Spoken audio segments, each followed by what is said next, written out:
Hello there and welcome to the programme. I'm Laura Kyle. It's been condemned as shocking, brutal and barbaric. A graphic video released by the group known as Islamic State said to show the beheading of an American journalist. Now, speaking with a British accent, his executioner says the death was in retaliation for US airstrikes in Iraq. Today I authorized 2 operations in Iraq. The video begins with a statement from US President Barack Obama authorizing military operations in Iraq. It goes on to show what is said to be a US airstrike and then introduces a message to America. AlJazira has chosen not to show the rest of the video nor any images from it. It's by no means the first time we've seen a video said to show civilians being beheaded or shot dead by Islamic State fighters, but it is the first where a US journalist is specifically identified and killed. A strong message as the Islamic State group ramps up its propaganda machine. And that is the starting point for our discussion this show. So let's bring in our guests. In our London studios, we have Shiraz Maher, Senior Research Fellow at the International Centre for the Study of Radicalisation at King's College London. Joining us from Cork in the Republic of Ireland is Patrick Coburn, Middle East correspondent for the Independent newspaper, as well as author of the book The Jihadis Return, ISIS and the New Sunni Uprising. And also in London, we have Abu Rumaysa, an Islamic activist who recognises the Islamic State's caliphate in Syria and Iraq. Great to have you all with us here on Inside Story. Thanks very much for joining us. So, Shiraz Maher, if I could start with you, what do you make of this video that we've seen coming out today? It's clearly a very brutal and disturbing video. I think what's so interesting about it is the framing of the video. It's being presented as a direct challenge to the United States and to President Obama individually. And the real significance of it is what comes after the execution of James Foley, with the parading of the other American journalist who's being held by the Islamic State, and that really bold, almost bravado, daring of Obama to say, if you continue with your foreign policy in Iraq, we will execute this prisoner next. So it's that sense of belligerence and utter brazen defiance, I think, that is shocking a lot of people right now. And a very clear message to the West, isn't it? Because we don't actually see any demands made in terms of being able to perhaps release the prisoner. It's just a message.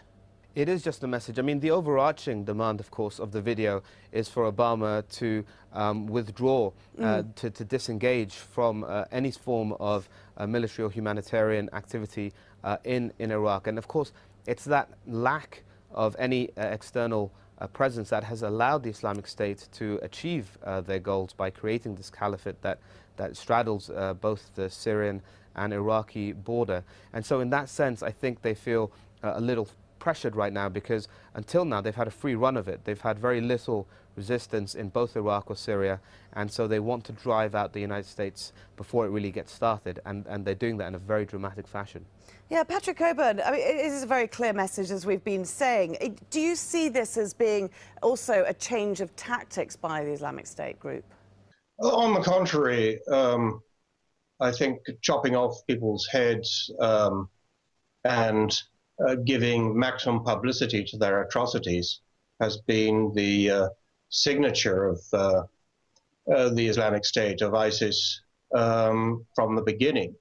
They've used this to spread terror. It was used to spread terror to everybody from Shia truck drivers in Syria who were killed just because of their religion, to Iraqi army soldiers on leave. You name it. Now they've just extended this to Americans and the American government. So it's absolutely in keeping with their normal method of operation. Abu Rumaysa, but just before we look more at the propaganda videos that we've been seeing, all these videos that Patrick mentions of very many executions, chopping off of heads, this particular executioner, we know, has a British accent. You're a British Muslim. What do you make of that? Yes, well, I can see from the events that have been taking place in Iraq and Syria that it's a global conflict. I think Muslims across the world, there are many who recognize this caliphate and recognize Khalifa Ibrahim, Hafidahullah. So I think the West need to tread their steps very carefully. They're not facing an organization like Al-Qaeda. They are facing a government which, for all intents and purposes, is bigger than France, bigger than the United Kingdom. And I think if they continue to bury their heads in the sand and be naive and think that this won't escalate, I think it's going to bring a lot of problems to the West. So my message would be to stop the aggression against Muslims in the caliphate. And I believe that if they don't do that, that Barack Obama will have much more blood on his hands. Oh, yeah, there's plenty of points that you bring up there that I know that we'll want to touch on and discuss in more detail, namely that you call the Islamic State a government and you relate it to France, for example. I'm sure our guests will want to pick up on that group. I just want to illustrate, first of all, though, the nature of the propaganda that we've been seeing coming out of the Islamic State. They've appeared to embrace the need for a very slick media operation. We've seen videos and posts on different social media sites that have provided very effective propaganda in spreading the message and also recruiting new members. Now, in the past, many of the videos have focused on fighting. But as the group has grown in strength and taken more territory, the message has become somewhat more sophisticated. More recent videos, often only a minute long, portray, according to the group, what life is like under the rule of the Islamic State. Here, for example, is the perspective of a kebab shop worker.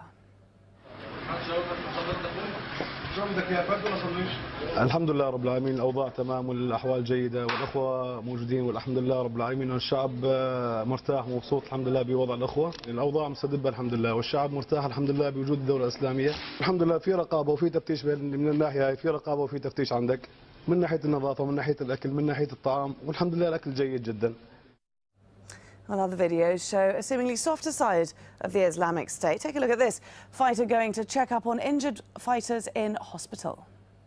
إن شاء الله ein paar Brüder besuchen von der Islamiyah für Akwa Sham und ihr könnt uns inshallah dabei begleiten.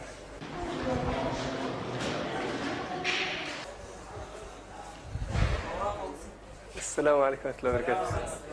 كيف الحال؟ الله فيك. كيف المصاب عليك؟ والحمد لله نحمد الله ان شاء الله. الحمد لله في سبيل الله ان شاء الله. ان شاء الله. Man geht mit den Geschwistern zusammen, kommt inshallah zum Boden der Erde und sucht die Shahada. Abu Rumaysa, just explain to us what it is about these videos that we're seeing that appeals to you. I think it's not something that is necessarily very appealing. I mean, I do echo some of the comments that have been made by your guests. It is something very horrific and brutal. But as a Muslim living in the United Kingdom, I want to see an end to the escalation in violence on both sides. And I think that the policies that Barack Obama is causing, as well as his allies in Britain, is not bringing about peace in the Middle East. So I think if we want to have a mature discussion, let's talk about the aggression of the Americans in the caliphate. Let's put a stop to it. And I think we won't see many of these videos come out. And I do hope that the community around the world listen to this message.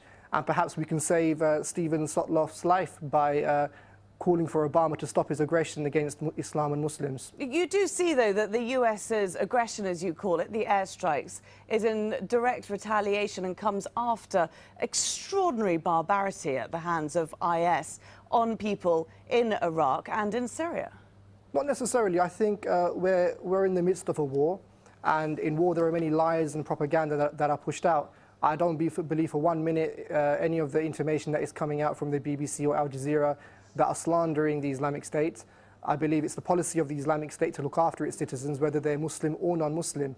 But what we are seeing from America is that they can see their interests in the region are rapidly being lost, and they're not going to have that, and they're willing to spill a lot of Muslim blood to preserve that. But I think they need to be very careful, because they're not dealing with an organization anymore. They are dealing with an Islamic State which has borders which are expanding, and I think, you know, they should take heed of that. OK, Shiraz Maha, I mean, as you can see, as we can hear from what Abu Rumaysa is saying, these videos, the message of the Islamic State is having quite a strong impact on a number of people around the world. It's a pretty sophisticated propaganda machine that's working. It is a pretty sophisticated propaganda machine, but people like Abu Rumaysa are invested partisans. He claims to be objective, but of course he's not. He says he wants to see an end to the bloodshed and the fighting on all sides, but then he goes on to say the Islamic State is expanding. Well, how is it expanding?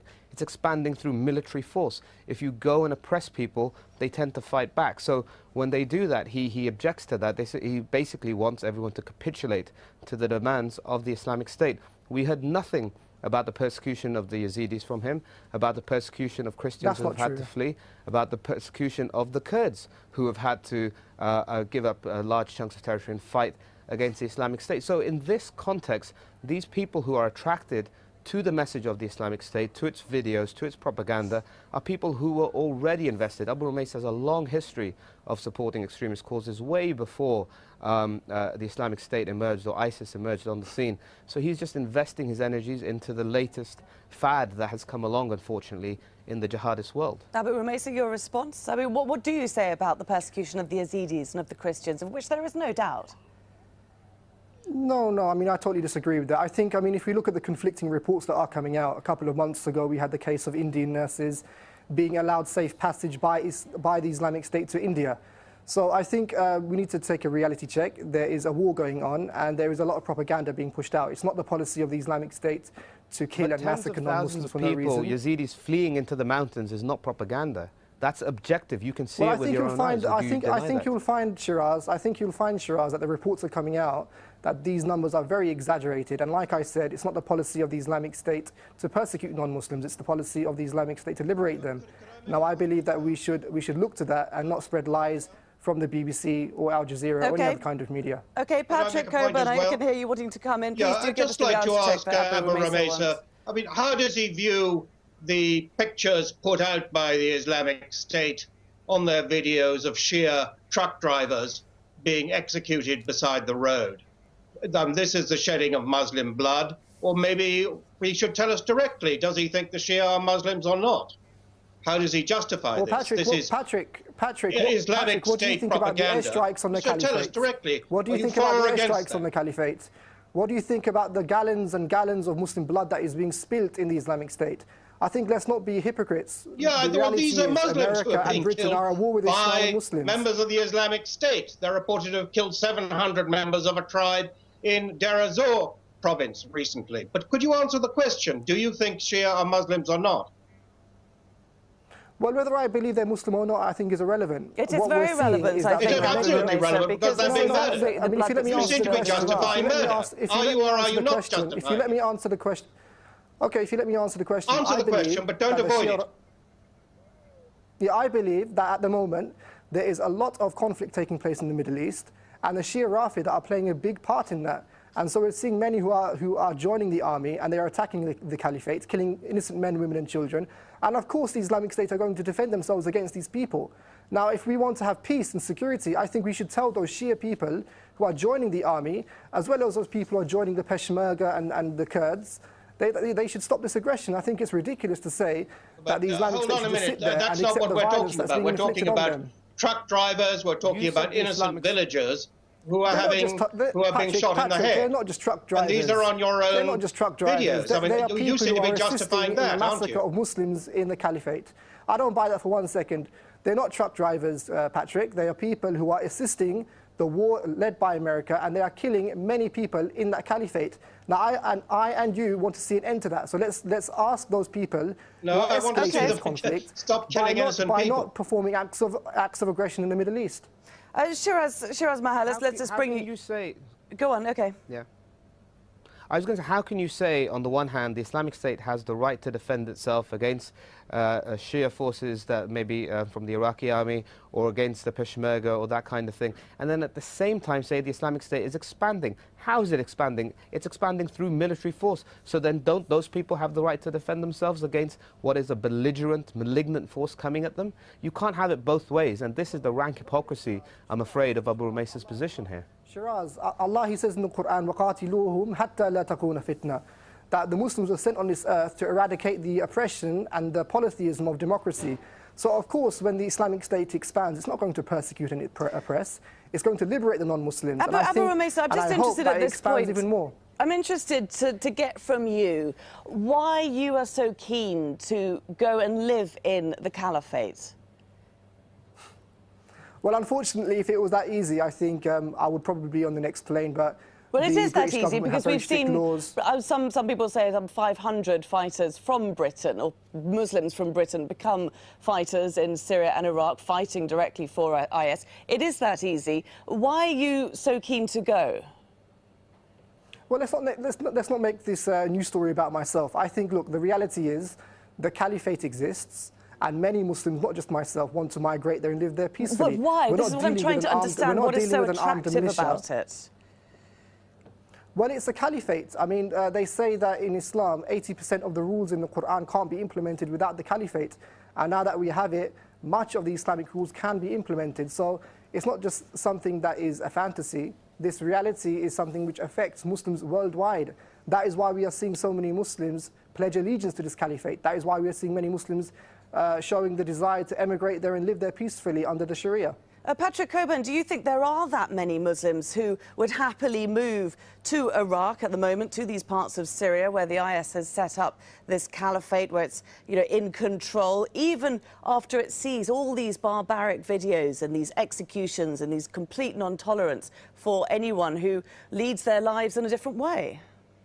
Well, of course, the movement is all the other way, isn't it? It's refugees fleeing the caliphate. It's hundreds of thousands of people moving into Kurdish-controlled territory.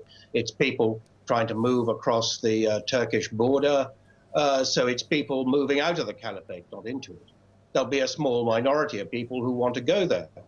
Because the fantasies just like those we've been listening to.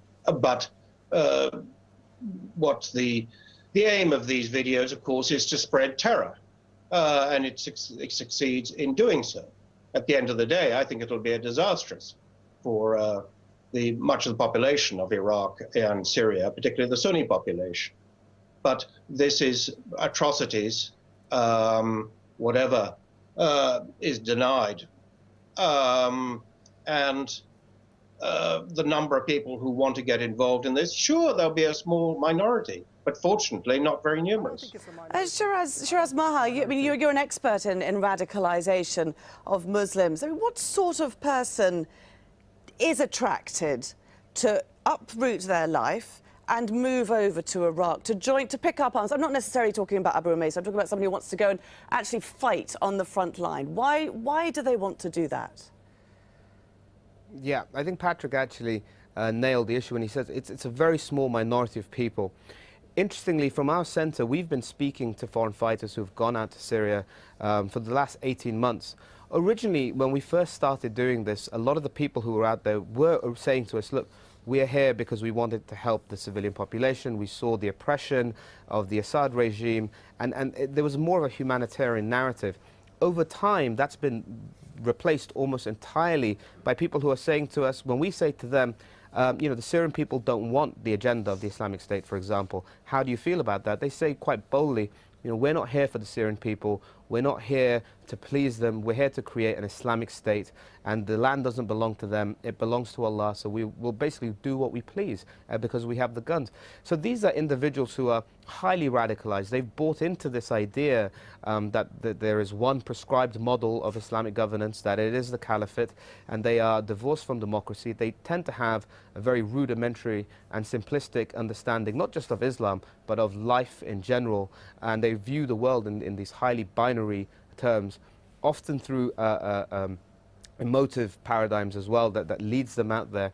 And so now, of course, with the establishment or the declaration, at least from Baghdadi, of the caliphate, there's been a sort of resurgence. It's kind of been galvanized a little bit, because for a lot of people, and Abu Umayyah included, they believe the caliphate really does exist. And so in many cases, you know, you have seen people get up, pack their bags and go. We've seen schoolgirls from the north of England, teenagers who have packed their bags and gone out there. It's remarkable that a man like Abu Umayyah is happy to sit in Knightsbridge in London, that he's not out there. Would you go, Abu Umayyah? I know we've touched on this before, but would you go if there was no hope of you ever returning to Britain? Would you renounce your British citizenship for you? I know you've got young kids, your wife, your whole family. Would you go?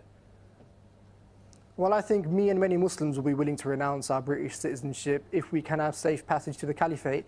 And I think that will work for both sides. I think if Muslims have safe passage to the caliphate from Britain, you will see scores and scores of Muslims wanting to go. So hopefully one day the British government will change their oppressive policy on Muslims, and one day you'll see many Muslims migrate to this caliphate. Patrick Cockburn, is there then a future for the caliphate? Is there room for these people to go and indeed to see the caliphate growing? Well, it's pretty cheeky to demand safe passage to the caliphate in order then to fight and kill people. The caliphate exists. Its population, there are probably about 5 or 6 million people who may not want to be there, but they are there. And it's expanding from right north of Baghdad and above all north of Damascus. Its constituency will be bigger in Syria, I think, than Iraq, simply because the Sunni are only about 20% of the Iraqi population and over 60, Sunni Arabs about 60% in Syria. So it is expanding. Now, in Iraq, its fear of the caliphate has united previously very hostile elements, like the Iranians and the Americans, like the different parties of the Kurds, the politicians in Baghdad. But one of the things that opens the door to them, I think, is that in Syria, the policy of America, Britain, of France, and their Arab allies is to say they oppose the caliphate, but they also are trying to weaken President Assad, although those are the two main powers in Syria at the moment. So I think that Western policy in Syria is very bankrupt at the moment. There's a pretense that America and Saudi Arabia and the others are supporting moderate Syrian armed opposition, but this barely exists on the ground and is getting weaker by the day. So I think if they really want to do something serious, other than all the rhetoric we've heard over the last few days, it is they have to think seriously about changing their policy towards Assad. They don't have to like him, but he's the only alternative to ISIS, which controls about 40% of the country. The situation in Syria deserves a whole another half-hour discussion. I mean, we do have to stick to what's happening in Iraq. An appalling thing for Patrick to say. It is basically licensing Assad's murder and tyranny, not just since 2011. Absolutely, and we are running out of time, so I don't want to get onto Syria in this particular discussion, because, of course, that is a whole new area that deserves a lot of time devoted to it. I'm interested in just focusing, lastly, on what the international community is going to do, looking at the strength of IS as it is today. We've got this message to America, a second hostage being held. Shiraz Maha, sorry, is the US going to stop its airstrikes? Is it going to take on board this message? Well, this is the genius, really, of the propaganda move that ISIS, or the Islamic State, has delivered by producing this video. It has really painted the American administration into a corner now, because if the United States continues with its course of action, which I suspect it will, then the subsequent hostages are most likely to be executed.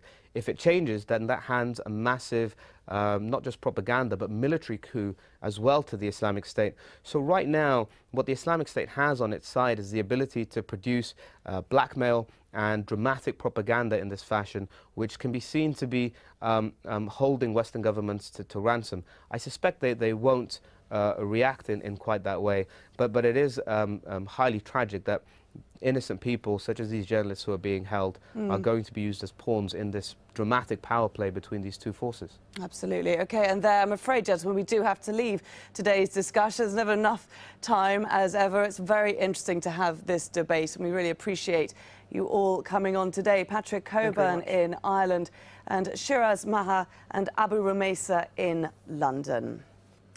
And do add your voice to this discussion. You can leave your comments on facebook.com/AJ Inside Story.